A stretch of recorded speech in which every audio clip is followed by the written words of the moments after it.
Our first honor is the Leading Light Award, given to a mid-career professional who has served documentary in a role other than filmmaking. And talk about a strong woman, we have to present the award, B. Ruby Rich. She's a professor at the University of Chicago, Santa Cruz, where she directs the Social Documentation MFA program. She's also the editor of Film Quarterly, a critic, a commentator, author of several books, and as she says, a New Yorker in exile. These days, she is based in the Bay Area. Ruby was attending a conference today in Chicago, flew here this morning to be here, and then has to get on a plane in 15 minutes, so we're going to keep this short. Please welcome Ruby Rich. And only the combination of my fear of being disciplined by Tom Powers and or missing my plane will keep it short. So it's a huge pleasure to be here with all of you to celebrate Cara Mertes. This field is very good at celebrating documentary filmmakers, not so good, usually, at recognizing the people behind the scenes, those folks behind the curtain that actually drive this crazy machine of documentary filmmaking down the trail. The funders. Well, more than the funders. The word isn't capacious enough. The enablers, too derogatory. The gatekeepers, little negative. I would say switch to sports. The spotters, the trainers, the people looking at the bush leagues, or to borrow a term from a certain program today, the visionaries. Cara has come of age along with this field. She's never been, however, a bystander. She started out 30 years ago at WNET, when her leadership at Independent Focus led to a legendary film, Tongues Untied, being shown on public television. It wasn't legendary at the time, though, to put on the air a film in which black men, gay, HIV positive or with AIDS, would speak straight to the camera and straight to the audience unapologetically, without deference and with a wee bit of justified anger. That was not public television at that time. And because of her bravery in putting it on in New York, she kind of gave cover to national public television to air that film in a landmark airing. Also in that time, she helped an unknown filmmaker get a little film called Mala Noche made. Gus Van Sant, it was his first film, an experimental, avant-garde kind of black and white gay film that, again, remains one of the most exciting, thrilling films that he's ever made, and from that era entirely. Not a given to have put that on the air. And keep in mind, she was doing this at a time when the avant-garde disdained success and disdained television even more. And when public television returned the favor and definitely disdained the avant-garde. And operating in that DMV, Cara Mertes managed, even back then, to be a pioneer. She wasn't just tolerant of the avant-garde, she married him. Hello, Norman. Brave and fearless, she has ever since supported filmmakers who are determined to make a difference in this world we live in. Yes, she has a list of Emmys, she has a list of Peabodys, she has a list of awards and positions, and silence your cell phones, please, and I hope it's not mine. Documentarians who use film, video, digital to fight for justice, to represent. When she joined POV, when she came on board at POV in 1999, for a long time, the only place on public television to see bold documentaries with, yes, a point of view, and yes, that's allowed and should be expected.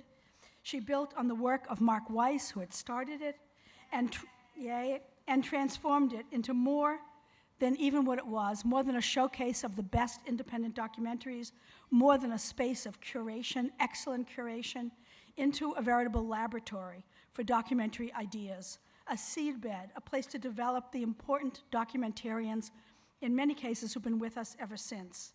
And by the way, to launch the first web original content platform for documentary. And a friend I spoke to on the way over here said she still remembered Cara coming to her loft sometime in the 80s and earnestly trying to explain to her that there was this thing called a server that was being developed that was really going to change everything. It was there that she started in those days working with a young, beginning documentary filmmaker by the name of Laura Poitras. Flag Wars, My Country, My Country. She supported her early work, and she has supported her ever since. Back in those days, too, she supported the two towns of Jasper. To this day, one of the most groundbreaking, important documentaries about a town divided by race, made murderous by racial divides. And she did it not only on POV, but with Oprah, with Ted Koppel, with a 3-part event with town halls, and made it into an event, the kind of thing we dream about. And when she moved from POV to Sundance, she never left anybody behind in her desk drawer. And I think that's really important. She brought them along. She made new introductions. She carried on, and she brought new people on board. But she never forgot the people she started out with. And I'll never forget being at Sundance the year that Ellen Corris premiered Betrayal, Nerakun, seeing it there, and coming out and saying, Cara, that's phenomenal. You got her to finish this film. And Cara saying, oh, well, thank God she finally took off that crawling pre-title text of 10 minutes about the history of Laos. And I thought to myself, well, I bet Cara knew 10 years ago that had to come off, but she patiently waited for Ellen to finish her film. Every success of Cara Mertes's is not just hers, but it's ours as well. And we don't necessarily hear about them from her. She's inordinately, criminally modest. But because she does what she does, all of you get to do what you do. She doesn't also play that game of just funding her friends, that famous funder game. No, she does the opposite. She makes friends out of those she funds because she's so instrumental in changing people's fates and bringing out the best in them. When she went to Sundance, that circle became even more international. She's kind of a bushwhacker, if you will, clearing the space ahead so that people can climb more easily. And the wisdom of her choices has become clearer and clearer as time has gone on. At Sundance, she expanded on what Diane Weierman had started so ably and blew it up into even more of a major player. Her wisdom, her creativity, her vision for the field serves us well. She's been instrumental in shaping documentary as a medium and a discipline that speaks up, that does not capitulate, that prizes the brave, creative voice, even if no one else is shouting that same line.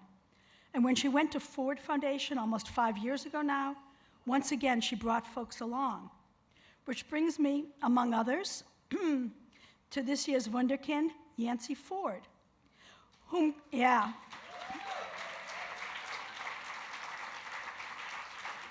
A little film named Strong Island. A person whom Cara had hired back in her POV days, whose stories she's heard, whose long process she tracked and witnessed.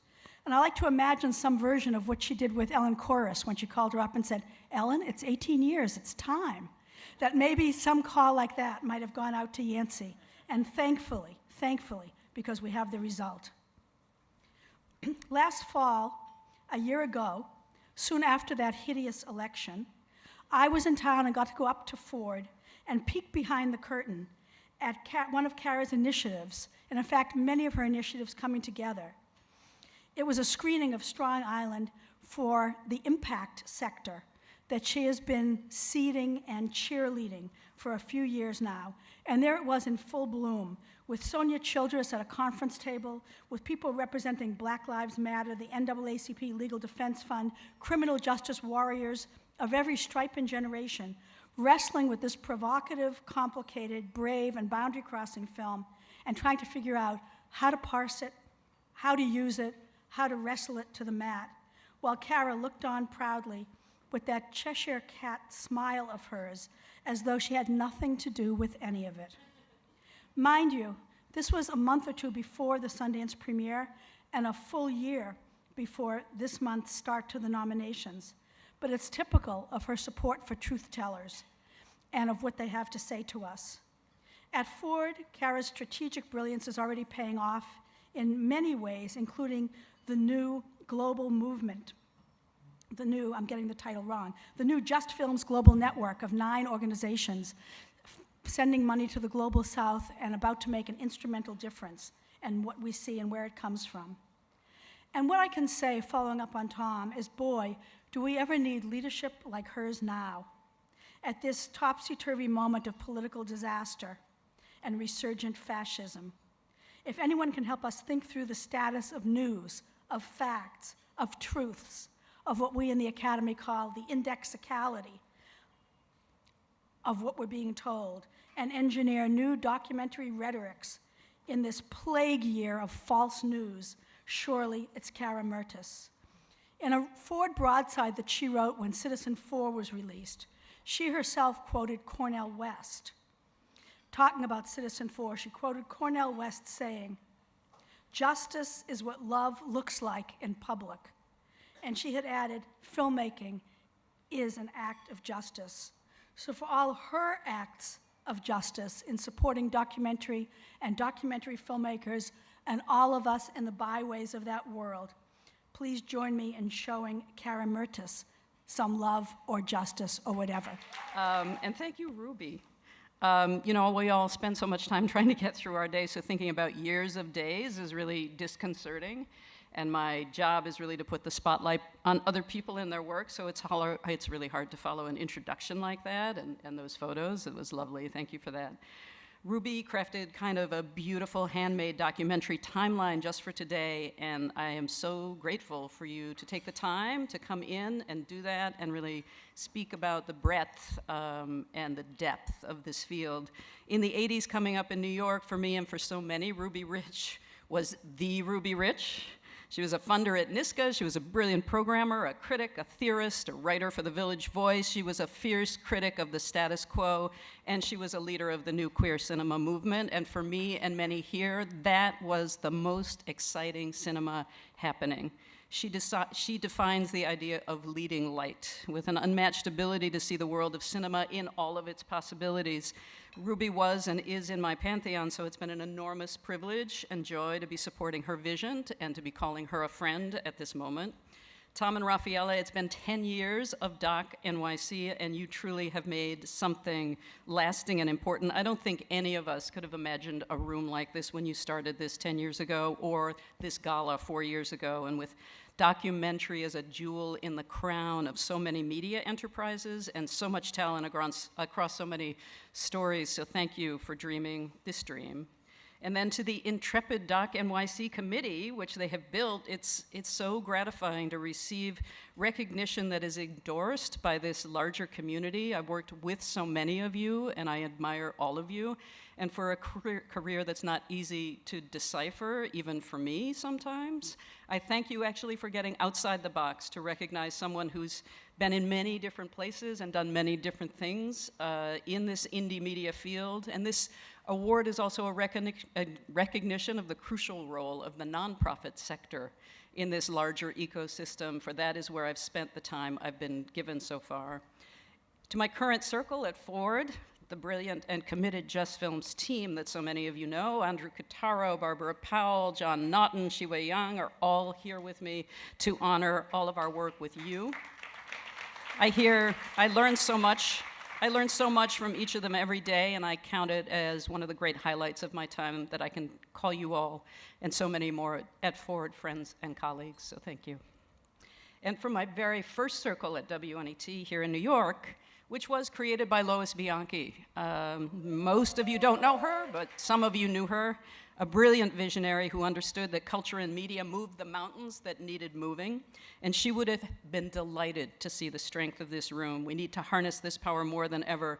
Benny Matias, the great filmmaker, organizer, activist, and field builder who mentored me in all things since I arrived in New York. Leslie Kleinberg is here. She was there at WNET at that time, a partner in crime and now head of the Film Society at Lincoln Center.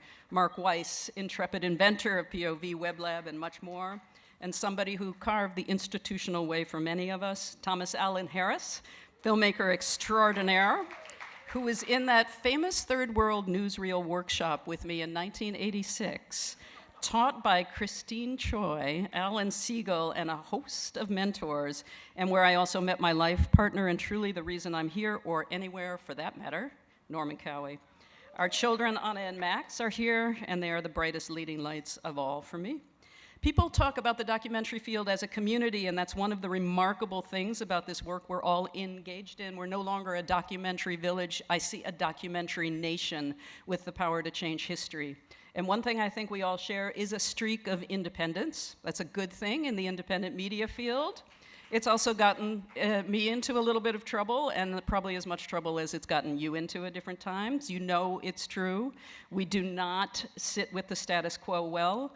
We see connections and community as a way to counteract division and bridge divides.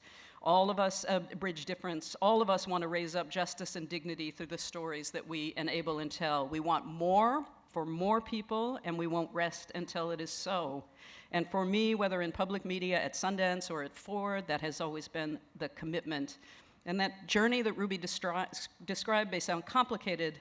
I've been part of many institutions and efforts, but the focus has always been on the same thing, the people in this room. And it starts with story, the art of making and the art of listening.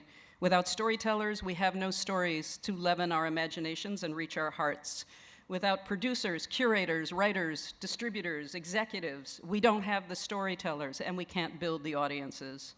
And without these truly courageous people who give their stories so that others can experience something new and extraordinary, something that widens their horizons, we are bereft. A world with no stories is a world without a soul.